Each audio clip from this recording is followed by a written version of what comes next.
Richard, it is so good to see you. And I've really been looking forward to having this conversation with you. So thank you for taking the time. I know you're really busy. You've just had two solo shows happen. So again, thanks for making the time. This is a great pleasure. Thank you so much. Mhm. It's my So honor to be here. Oh, well, for you guys listening, I've known Richard for a few years because he was teaching at BU when I was a graduate student, and I had the pleasure of TAing under him for a color class, which I thought was really fantastic. And I know that color is something that you are constantly thinking about and utilizing in your own work. And so I can't wait to hear about how you kind of came into that as a painter and found that as a focus with a lot of your work. So to start off, can you really share a bit about your background, like where you're from and how you started to get into the arts? Absolutely. I am the second of five children to blue collar parents who lived in Fairfield, Connecticut, and uh, we um, we all went to public schools in Fairfield. Um, and my dad was a baker, and my parents had a bakery shop for a short time, but the bakery shop was only working for a couple of years, and my dad developed an allergy to flour, and they had to sell the shop. Uh, uh, so my first years were um, making making roses out of frosting and baking apple pies, and I do remember those years fondly. Um, but I was always interested in art, I think, and my dad and mom both worked very hard, and we lived in my grandparents' house with them. In the end, there were eight people living in a pretty small Dutch colonial house in Fairfield, Connecticut. So, but there was a TV, a black and white TV that we got in the middle 50s. I was probably three or four at the time. And there was a show on television, John Nagy Learned to Draw. I don't Mhm. know if you know John Nagy. His name is Gnagy. Uh, his show on You Can Be an Artist was the first show transmitted from the Empire State Building in 1946. And it was a very popular show for many, many years. He's a self-trained artist who had this half-hour show with charcoal and paper, and he would teach you with cubes and cylinders and so forth to draw landscapes or dogs or still life. So I used to watch that show, and he used to sell a set of materials that you could buy in an art store that I didn't have, but I had a pencil and paper, and I would draw along with him probably before I could really read or speak. And I told a story at Gallery Naga the other day that my mom, to get me out of her hair, gave me a bucket of water, a little coffee can of water, and one of the big baker's brushes from the bakery, and sent me out to the cement driveway to draw. And I would go out every day and draw, and the sun would dry up the pictures, and I could start again. So it kept me very occupied for a lot of my toddler years. Smart mom. So I say I blame my career on my mom, really. But it was wonderful, and I said in the gallery that I feel more comfortable with a brush than I do a pencil. Mhm. Um, and I paint outside, uh, and it just feels like a natural progression from the time I was almost an infant. I think that's incredible thinking about how your parents kind of saw your natural inclinations and your mother was very smart and saying, "Here you go. Go outside. I can get all this work done," because I'm sure she had a lot on her plate too. And then how those motor skills are like developed, like you said, like you just feel more comfortable with a brush than a painting. Um, so you were growing up in Connecticut, then can you tell us a little bit about how you started to think I'm gonna go to college and I'm gonna study this? Well, I did a little bit of art in high school. I took two classes only.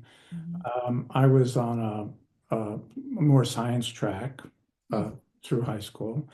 Not by choice, but just by, I don't know, default, right? And my folks thought I should go to college and do something serious, right? But I always was drawing cartoons, and my classmates from high school remember me as the sort of cartoonist of the high school. And there was a cartoonist that lived on my block. Uh, his name was Frank Johnson. I used to babysit for his kids.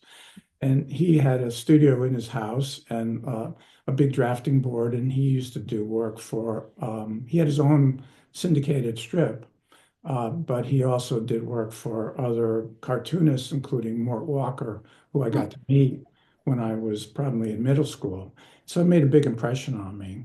Mhm. So, like many students who actually applied to art school, and I didn't, I loved drawing cartoons, and that was kind of my beginning in art. Mhm. I Mhm. didn't know much about painting, although an eighth grade teacher gave me some paints and sort of commissioned me to make a painting of a clipper ship for her, which came out pretty badly, I think. But I got to keep the paints. Hey, that's a good deal. And some brushes. And so, I fancy myself as a bit of an oil painter even then. Mhm. But in any event, I went to college thinking that I would be a pre-med student. And my first day, I signed up for a biology major. Um, but also in that first week, I remember walking uh, into the president's house for a freshman reception. In the president's house was over the mantle was Edward Hopper's Rooms by the Sea, the very original painting. And it totally captivated me. We were supposed to walk through the living room to the backyard for punch or something and to meet, to meet the president and his family. But I was lingering in the living room and the folks who were conducting the event said, you got to move on. You got to go into the patio area to meet the president. It was a wonderful painting, though, and it always stayed with me as a freshman.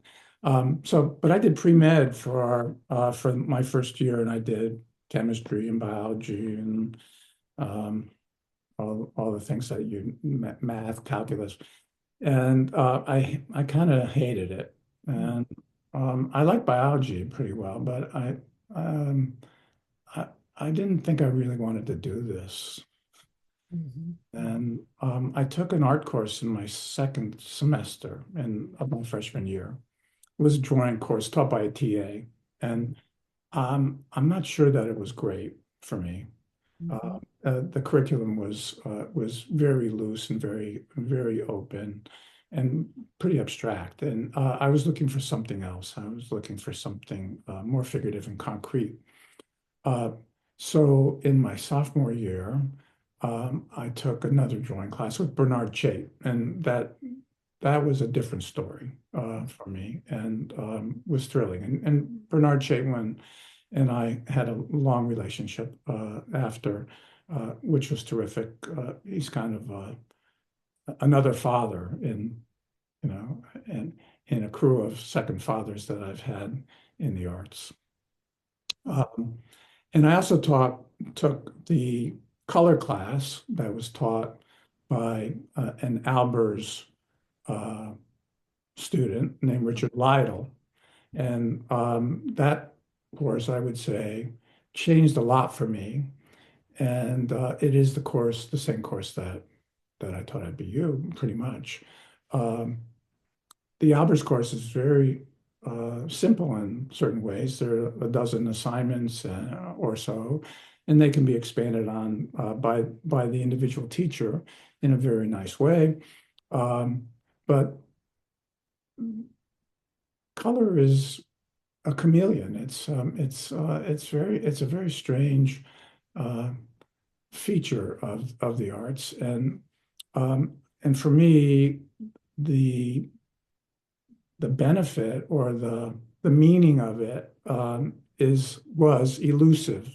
I don't think I understood what the color class, how the color class was going to help my painting or teach me to be a painter for many years, and perhaps 10 years later, it kind of dawned on me what this was all about. Um, so that was fantastic, a fantastic course. And during that second semester of or during my sophomore year, I changed my major to art, and have never regretted it. Um, it's incredible the people that you got to work with while you were there. And I love this the concreteness, like of understanding that first drawing class that was a little too loose, abstract, and you knew I want something a little bit more concrete. And then you have Bernard step in, and that's incredible to be able to work with him. You mentioned that you took this color class and it had an impact on you, but it was something that you didn't really understand how it would kind of change you maybe or impact your work until about 10 years later. Can you share a little bit more about that? I'd be curious to hear about what you mean by saying that, or like how it came through. I hope I can answer that. During my last 2 years, or actually during my 4 years in college, I took sculpture classes. I think I took 7 semesters of sculpture from the same instructor, Erwin Hauer, who was really a spatial genius. And his class fascinated me at every level. The abstract problems that we did during the first semesters, and I took figure modeling with him for a number of semesters, and thought probably that I would do more sculpture in my future than I would do painting. But I fell in love with painting in my junior year in Bernard Chait's class, and then later in William Bailey's class. And those three teachers were a marvelous trio of practitioners who really inspired me every class. Um, as for color, uh, Albers, Bill Bailey, who took Albers' class too, said that Albers didn't talk much about light and dark, didn't talk that much about value. And I suppose that's kind of true. And yet, all of the exercises do depend on light and dark understanding to make the magic happen in those collages that are the foundation of the interaction of color class. So you do the assignments and with various degrees of success and failure. And the last assignment in the class traditionally is to make an interpretation of a painting using collage. And that's not intended so much as a copy, but as an interpretation that uses either color aid or some other kinds of papers or found objects to create a parallel color experience for the class. I chose not tracing paper, but tissue paper for my interpretation, which was probably a crazy idea because first of all, it's transparent. I was going to say Uh, that. and I used a solution of Elmer's glue to glue the pieces on top of one another. And with large pieces of tissue paper, I made a Seurat painting. Oh, It that's sounds impressive. it sounds totally insane, but it actually worked out fairly well. And I wish I had a photo of it Yeah. um, uh, because the tissue paper faded quite quickly in natural light. Within a few weeks, it was totally bleached out, and I ended up, tossing it before I left school. Um, but I think I could understand that, making a painting with chunks of color this way would be, had real meaning. But it wasn't until many years later that I was practicing looking at something and painting it with these chunks of color that it started to make more sense. There's sort of a moment when the lights go on, you say, "Oh, so that's what that was all about." Mhm. That's what that was all about. Of okay, if you put a color here and you put the same color over here, depending on context, it's going to be two colors. One plus one makes three, as Albers would say. Mhm. Mhm. Uh, so, and in practice, if one keeps a palette fairly simple, some magic can happen based on proportion and position. So I have to ask, your palette. Can you share a little bit with us about your palette? And do you typically always use the same palette? Do you shift palette depending on if you're going to be working um, from a higher interior space versus being in the landscape? I'm kind of jumping ahead here, but I'm really curious. Sure. Um, Before we started talking, I mentioned keep it simple. Mhm. Keeping it simple is a very good idea for a colorist, right? Mhm. Uh, Mhm. and so I I think of the palettes that I use as three colors or four. Mhm. And certainly the triadic palette, red, yellow, blue, is worth considering, but a triadic palette could also be orange and green and purple, right? So, but it really doesn't matter because we could also interpret orange and green and purple as red, yellow, and blue. Mhm. Mhm. Does that make any sense? Yes. Uh, so the orange becomes uh, the purple might be the blue, and the green might be the yellow. You have to decide. The Mhm. orange would be the red. So I had a teacher in graduate school, wonderful, eccentric professor named Roger Anliker. And he would say, well, let's just call everything red, yellow, and blue. And so he would bring out little pieces of paper and throw three on the table and say, okay, which one of these is red, which one is yellow, which one is blue? And almost always the class would agree.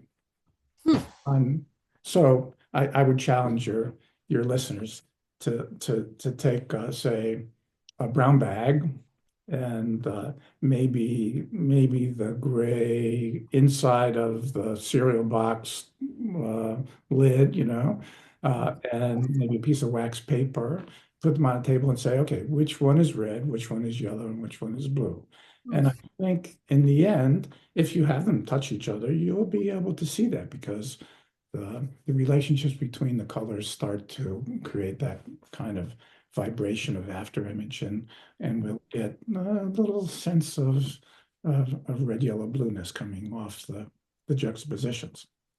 So Mhm. um, so I like the idea as a painter of maybe the so-called classical palette, the ancient palette of a brick red, a yellow ochre, perhaps black. Black is the blue, Mhm. Mhm. the brick red is the red, the yellow ochre is the yellow, and perhaps white, and we could even call that blue if we want. Mhm. But the white becomes the heightener, and we try to use it with some restraint. Um, so I might start outside with a palette that might be, I think I need green. So, I mean, if I'm painting things that are green, I think it's easy to go right for green.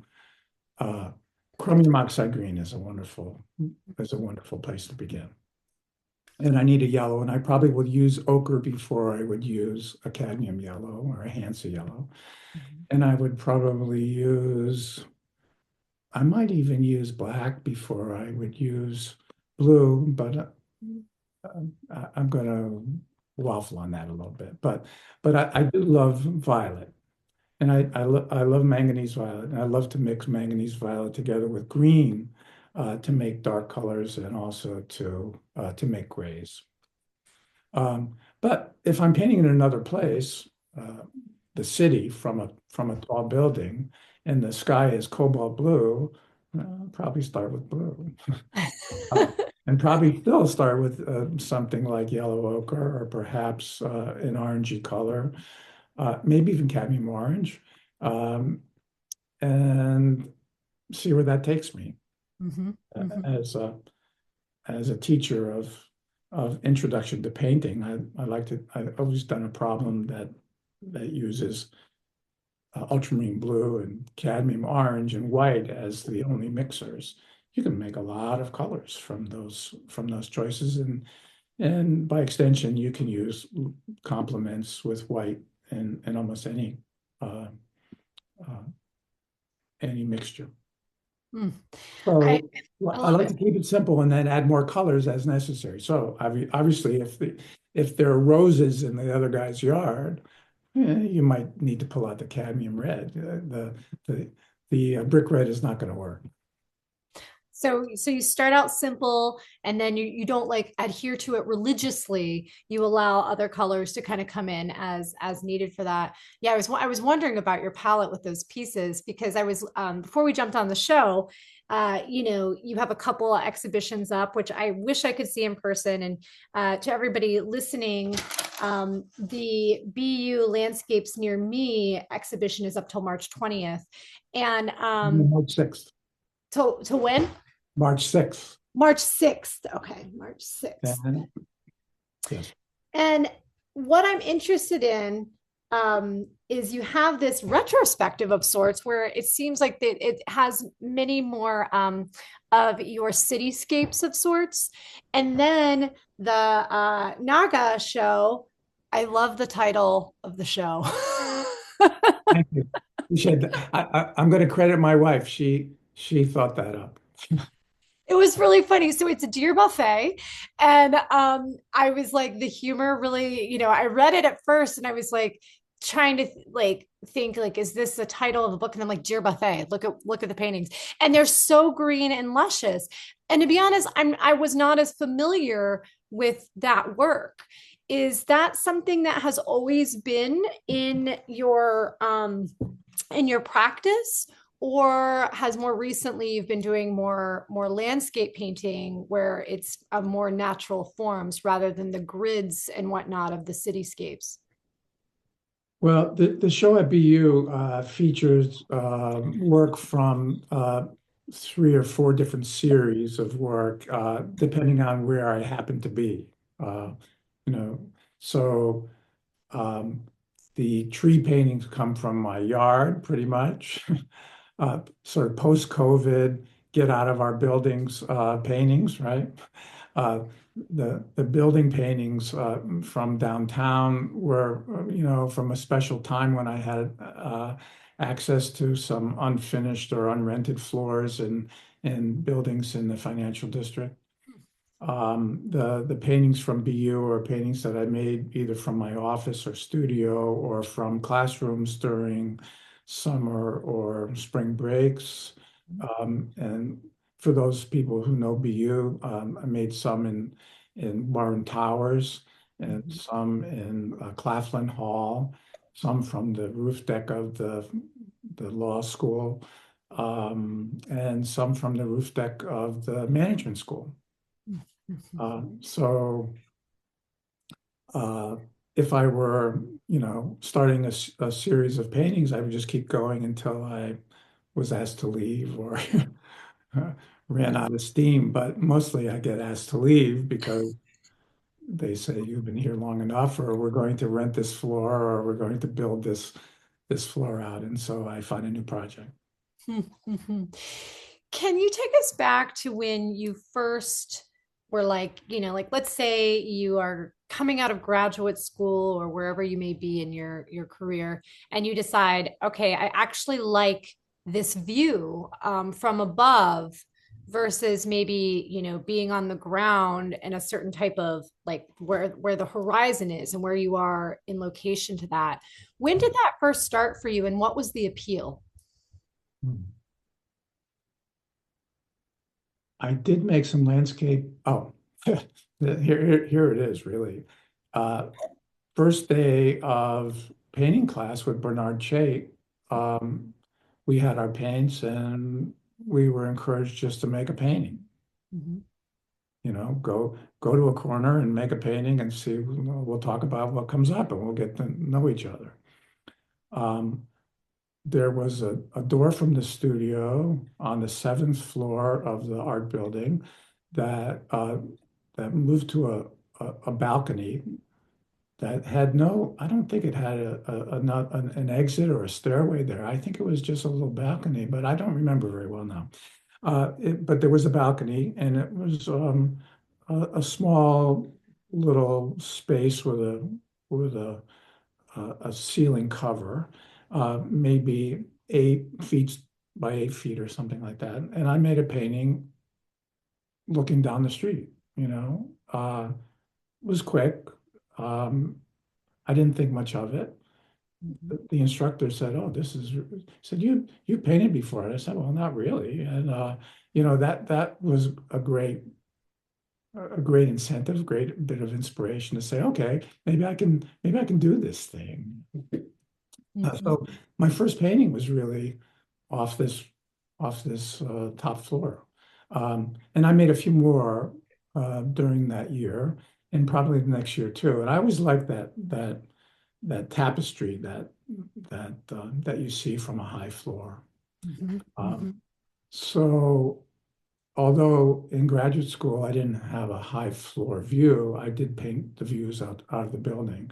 And they had a very Richard Diebenkorn feel because I really, really loved Diebenkorn's art in college. There was a Diebenkorn at the gallery there. And I had a job at the art library to catalog Richard Diebenkorn catalogs that came in at the time. He was not the most famous painter in America at that time, but there were shows with those figurative paintings that were starting to come into the art library, and I had the assignment to archive them. So I really fell in love with those paintings. And maybe we kind of fall in love with paintings because they feel a little accessible to, and for a young painter who maybe doesn't have great drawing skills, there's something about those figurative Diebenkorns that feels like, well, maybe I could do that. Maybe I could aspire to that. But I found them very beautiful and for their um, controlled messiness and the the, the scale of the pictures. I wasn't aware of the Ocean Park paintings until I got to graduate school, but I loved those figure paintings, and I think I tried to make something that was like that. Although I also had a kind of a love for Manet, especially, who was my main main inspiration. So I'd love to hear a little bit more about that. So, first off, I love that you were cataloging catalogs in the art library. I think that's like such a great job for art students. I worked in the art library with slides because they still used slide projectors when I was my BFA, and so I got to like put them in their spot, which was a great education for me. I wish they still had something like that for students. Um, but in graduate school, I'd love to hear a little bit about that experience for you in terms of was that even more of a foundation? Did you try things out that you left behind at that time, or was that setting you more on your path of how you wanted to proceed? As an undergrad, I was making sculpture and I was making paintings, and I have a BA in art. So a BA is far less demanding in terms of time and commitment than a BFA is. And so even the classroom time is 2 hours rather than three. You take a couple of art classes rather than three or four. And maybe you spread yourself around different disciplines. So some would take printmaking, some would take color class, some would take painting, sculpture, and so forth, graphic design. I really took drawing, painting, and sculpture during those years. Mhm. And I took as much as I could to satisfy the distribution requirements, but the arts and the humanities were linked together. So many of the classes, um, I had, I had to take more science classes and more social science classes to fill out the distribution requirements for graduation. Mhm. So when I left, I felt I could have stayed a couple more years, really. I had a wonderful time in as an undergraduate, and I would have continued, but I did get a traveling grant after I finished after commencement, and I did go to Europe for a year to on my own with no real program except to study the paintings of Manet and find as many of them in Europe as I could, and to go to the places where he made his paintings and the places where he was inspired. So I went to Madrid and I lived mostly in Paris uh, and I went to some cities like London to see more of the paintings that have ended up in European collections. That was a wonderful year, and maybe the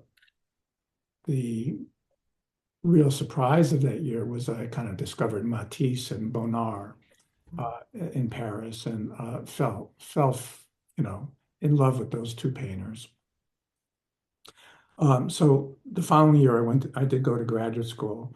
And after the headiness of that experience, graduate school uh, seemed pretty uh, ordinary, maybe. You know, I did become a TA, and I taught my own drawing class, which was a remarkably challenging experience, and one for which I feel a little sorry for my students. Uh, but I got I acquired a few skills for teaching, and I thought I would like to continue that in the future. Um, but I shared a studio, a room, not a very big room, with two other painters, and so there were three of us in one room, and there was a lot of pushing and shoving for space, right? I might take a Sunday off and then come in on Monday and find all my stuff pushed to one corner, right? Um, but there was a big glass window, and I made paintings out of the glass window that had a real kind of California look. Tebow plus Diebenkorn plus Joan Brown, I like those painters very much. Uh, Nathan Oliveira, Elmer Bischoff, Joan, those big gooey paintings I found really uh, terrific. Um, So, but I did have some surprises in class. I had some pretty famous teachers who were terrific, and we had a visiting artist program organized by David Pease, who was then the director, the dean of the school. And this was at Tyler School in Philadelphia. And he arranged for a whole lot of painters to come while I was affiliated with Temple, including Elizabeth Murray and Philip Guston and Wayne Thiebaud, Alice Neal, and a whole bunch of others, Richard Estes, Lucas Samaras. I still remember those lectures as if it were last week. Um, and the diversity of these painters' approaches was terrific. So a lot of people say that you go to graduate school for the kind of extension, for the networking, for the access to other painters' points of view, and I think in that regard that was wonderful. Hmm. What a lineup right there that you just shared. That Yeah. would have been incredible to hear all of that while you're wrestling for space in your studio, you know? Um, so I would love to hear a little bit more about your current practice and about how you approach your work. Um, so we talked a bit about your palette and selecting like your palette. I'm interested in how you start a painting and like are you doing lots of sketches? Do you do lots of drawings? Like how do you begin that piece? And if you work on multiple pieces at once? Yeah, it's a good question. Um, I don't do a lot of drawings. I have a few drawings for some paintings in the BU show that are ink drawings on gridded paper uh, that just tell me where things are going to go. Uh, Mhm, Especially with buildings, they look like little Mondrian uh, mhm, divisions of a rectangle. But when in recent years, when I've been painting at home and painting the trees, I just go right for it. And so, how do I start?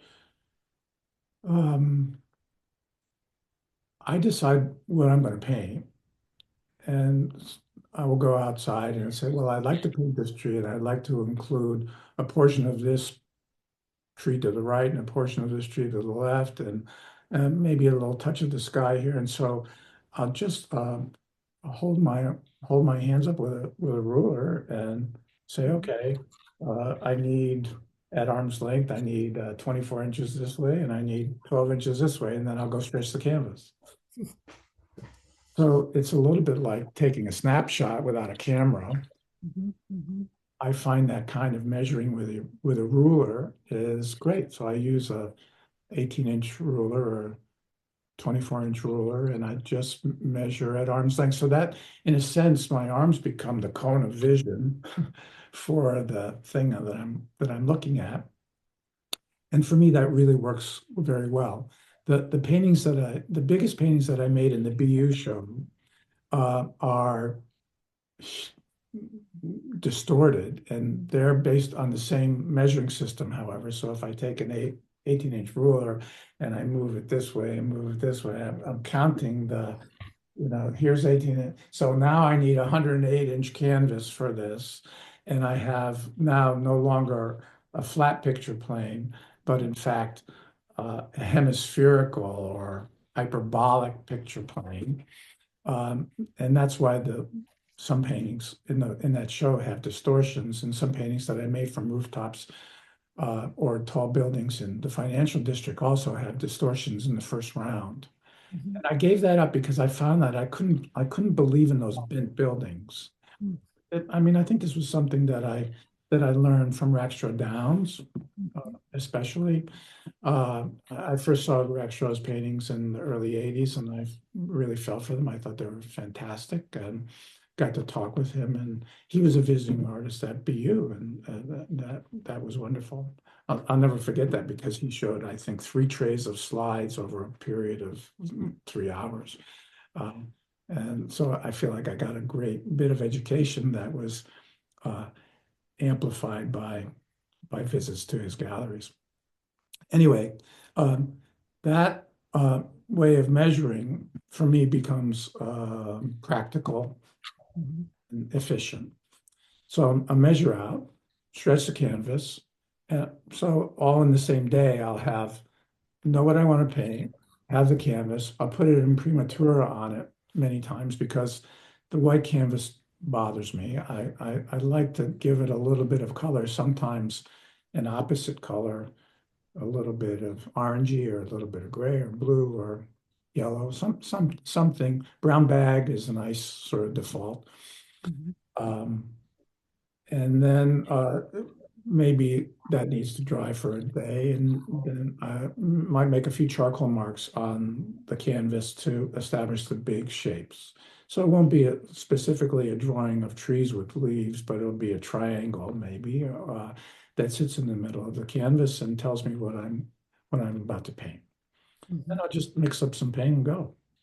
Uh, mhm, and lately, I tell my students that painters might be of two stripes. The ones who pour concrete and the ones who lay brick.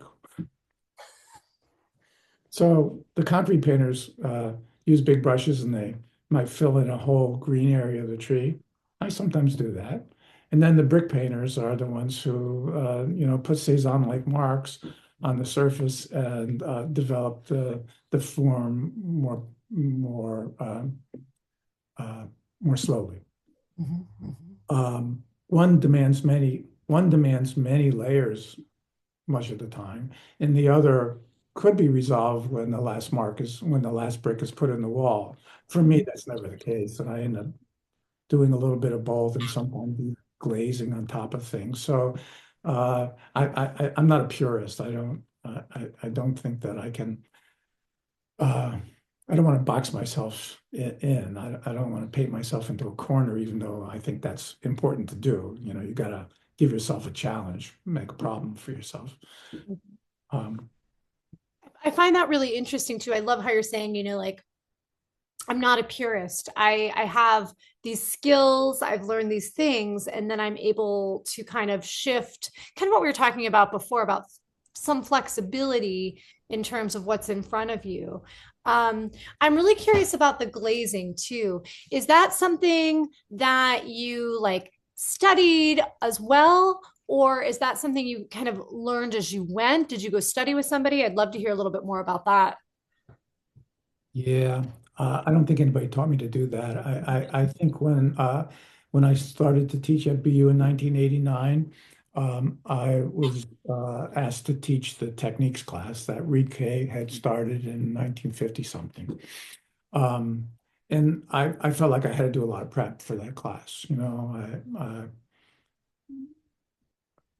honed my skills on egg tempera, and I took a class in fresco with Diego Rivera's apprentices, and Incredible. That's amazing right there. I think I remember hearing this story from you at one point that you were down in Mexico City and I took a class in Mexico City when I was just in college, and as a freshman during the summer, I wanted to learn about fresco painting more as art history than as a studio practice. And so I found a course at the Ibero-Americana University, and I went there for an 8-week summer term. But later, when I was asked to teach fresco, I had to learn how to do it. Or I don't think I had to teach fresco, but it was part of the curriculum at BU, and I wanted to learn. So at the University of Michigan, where I was teaching at the time, um, some visitors were Lucien Bloch and Stephen Dimitrov, who are famous apprentices of Diego Rivera, and they had a sort of a dog and pony show where they would go to colleges and talk about fresco and sometimes do workshops, and they did a marvelous lecture, and they, I called them up and I said, "Will you teach me fresco?" And they said, "Well, we're doing one in Flint, so would you like to come and mix lime for us, and you can you can do some lugging." And so over a course of a month, I went every week to see them work and to help them, uh, and that's how I learned. I learned the Mexican method of fresco painting, which was fabulous. It's just a great privilege to know this. Mhm, mhm. I find that fascinating. I love frescoes. I love the idea behind how they're made. I have not made them. At some point, I'd really love to take a class. And I have friends who have who teach fresco actually. So I'm always like, let's figure it out. How can we get together so I can learn? Um, but how the working in section by section, I just find fascinating because I was taught more the brick style of painting, and responding and thinking of a whole. And while doing that, I was studying fresco paintings, but the execution of them is so separate. And so trying to make sense between those two is something I've thought about a lot, being trained in one way of thinking while what we were looking at was made in a very different way. Yeah. So Different anyway. way to work, it's kind of starting at the corner and working your way down the picture. But it demands a lot of planning if you're working large. Mhm. And so it's a funny mixture of sort of the concrete pouring, no pun intended, and the bricklaying part. Mm-hmm. Mm-hmm. Yeah.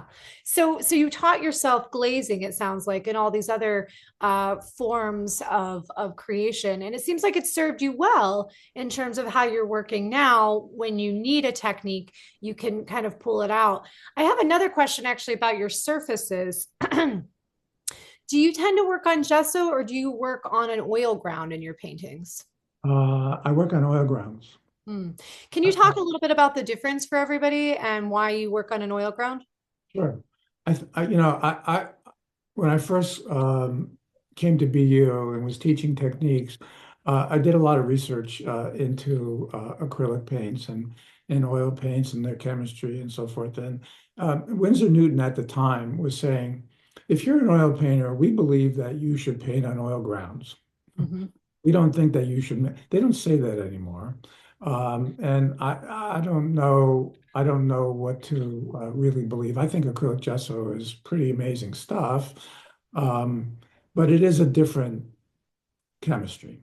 Mm-hmm. Mm-hmm. Um, and at least all through school, I painted on acrylic gesso. And I think it wasn't until I was out of graduate school that I was living in New York at the time near Canal Street, and I went to Pearl Paint, which was really nearby. Pearl Paint was right on Canal. It was a wonderful commercial paint store with an art store upstairs, and they had fabulous stuff. And I bought a little piece of linen that had an oil ground on it, and it was a little expensive. And I thought I should try this at least. I stretched up a little painting and I painted on it, and I love the surface. It's a different kind of it's a different kind of thing to paint on. In my opinion, acrylic gesso is more absorbent, Mm-hmm. a little scratchier, a little a little sandier, um, and certainly more flexible. So when you paint acrylic on, say, a cotton canvas, it has a kind of bounciness that seems to get bouncier as you work on it. I dislike that. I like the rigidity of like a rabbit skin glue or maybe maybe other kinds of sizing, but with oil grounds that become a little brittle, a Mm-hmm. little stiffer. Um, when I stretch the linen canvas that I use, which is has an oil ground on it, it stays pretty taut. Mm-hmm. And it's less absorbent to the oil that touches it. So the paint seems to sit on it rather than move in it, unless you wanted to, in which case you can control the solid or the medium to allow it to stain the canvas. But it has a different kind of hovering. In my thinking, oil, and maybe this is the reason I chose to do or painting instead of sculpture, that painting is all about the contradictions of this flat art that's intended to be relief, and it's all about mud making light and about constructing space with things that have no space. Mm-hmm. Mm-hmm. So, but an oil ground has the ability to exist. The paint has the ability to exist in at least three different places at once. Behind the behind the picture plane of the gesso or whatever you want to call it, um, on the plane of the ground, and then above the plane of the ground. And I love that conversation between those three things. Uh, Mm-hmm. in Cezanne, you see it so beautifully, especially in the late work, that he's got these almost watercolor stains cooperating with impasto in impossible, contradictory relationships where there might be air in a tree and something concrete in the sky that seem to have a dialogue that's just perfect. I love that. I love that how you're explaining that and talking about with Cezanne, like having showing light or something that typically in our world, would be light, fluffy, but describing it with maybe a more impasto brush stroke. Like, isn't that crazy how that dialogue and how it sits in the painting and we believe it? We'll buy into it. Um, yeah, I think that's wonderful. I'm always curious about oil ground. Every artist, well, oil painters that I know that try oil ground stay with it, and they're trying to talk me into doing it. And I'm like, oh, it's going to be so much more expensive. I'm afraid to go for it, Richard, because I'm like, and there goes all of this. The new oil grounds, the new ones that are alkyd, have alkyd binders are really fast drying, and you don't have to do the hanging out with them for 6 months, you know. Yeah. In the old days, they would say, well, you put a lead ground on rabbit skin glue, let it dry for a year. I mean, I want to know immediately how big this painting is going to be, and so I can stretch it up and get to work. I don't want to wait a year. So Right. I do buy oil ground canvas, right? Oil grounded canvas, and I can just stretch it up immediately, and that for me is pretty good. Oh, I love that. Now, do you tend to work on one painting at a time, or do you have many that you kind of cycle through? What does that look like for you? Yes, I do have many that I'm working on always, and so as a landscape painter, um, for all landscape painters, we are working in changing conditions. If we're working not from secondary sources for the photography, but working on site. In the morning, the light is different than it is, well, at 9 o'clock, the light's different than it is at 9:10. And different than it is at noon and different than it is at 4 o'clock in the afternoon. So at least in simplified things, I try to have something for the morning and something for the midday and something for the afternoon, and maybe in duplicate. So it's a cloudy day or a sunny day, cloudy day or a sunny day. And my family will tell you that I'm always complaining that the sun was out 5 minutes ago and now it's not, you know. And I have to switch canvases. So it's probably good to have a couple of going of the same motif. The bad news is that I don't always finish things. So I took 20 paintings or a few more down to Gallery Naga for the show Dear Buffet, but I have seven at home that are not finished, and I know I have to do them. And there's something about the excitement of having them for the show that is gone away, and now I have to somehow summon up uh, the energy and the enthusiasm to complete them. I love that. You're like, I have these paintings staring at me, and now, yeah, the building and anticipation has kind of passed, and you're stuck with these seven guys right there with you. They're So, pretty far along, you know. So it's not like they're just started. They're pretty far along. They have many days in them, and they're calling out to me. What about us? You know, there's some good children downtown, and we didn't get to go. yeah, right, right. They're the forgotten ones, the the child out of the group that's, oh, you can stay home this time, right? Um, On the other hand, you know, maybe that situation can create a kind of freedom that the other paintings don't have. You know, you're working for under pressure for a deadline. You might you might have a sort of bad Olympic experience. You know? On the other hand, these paintings, I can do anything I want to them, and they may never be shown in at the gallery. I probably won't have another Deer Buffet show.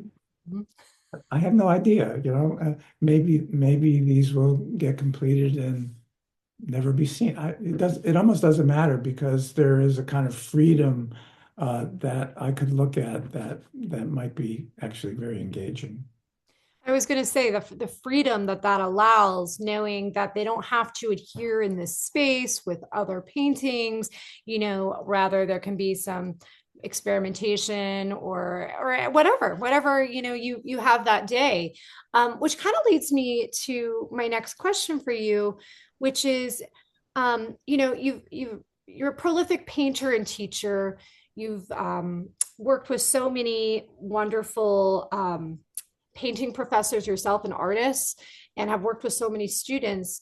I'm curious if there is any advice that maybe you received from some of these, painting giants, or that you have learned that has helped your students that you could share with the listeners. Sure. Um, I mentioned a couple of these kinds of remarks at Gallery Naga the other day, but I'm not sure I mentioned all of these. Bernard Shea used to say, every day is a good painting day. That's good advice. Mm-hmm, mm-hmm.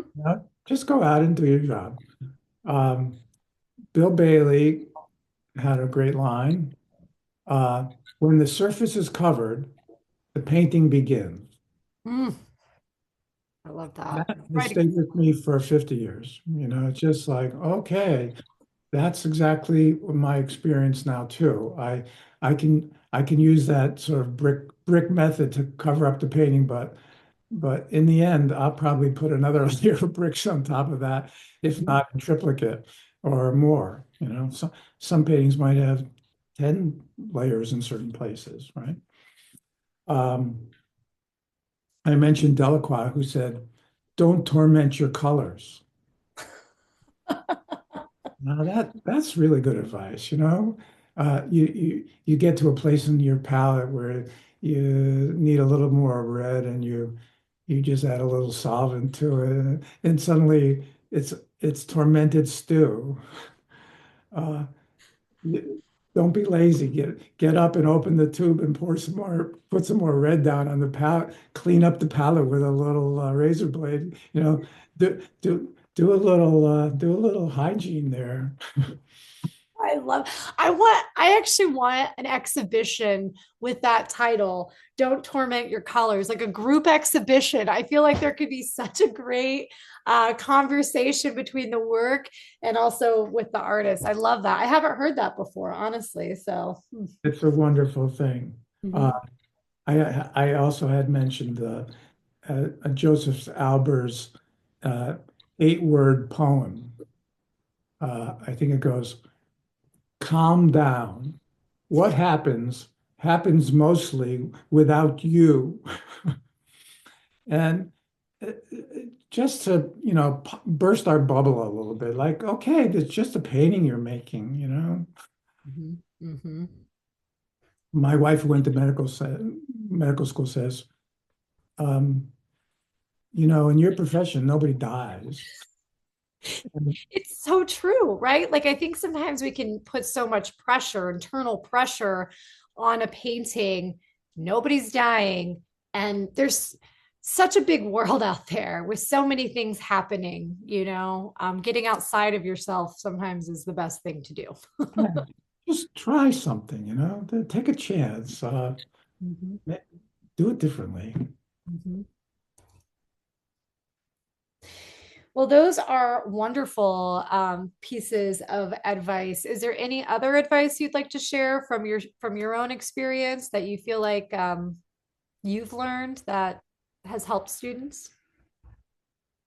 Uh, Well, I've learned so much from other leaders and other veteran painters, and certainly as an undergraduate, I had no idea what would be involved if you were to become a landscape painter and spend your life outside.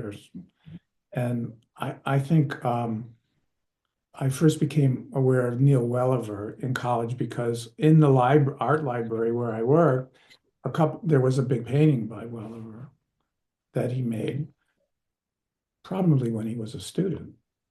Mm. And I had the occasion to talk to Welliver many, many times.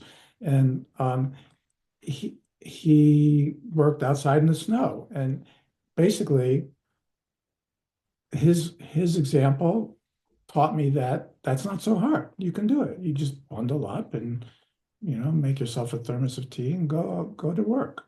Mhm. George Nick was a great inspiration to me. Uh, he had a big truck that he could stand in. He could go down to Newbury Street and paint out the window of his truck.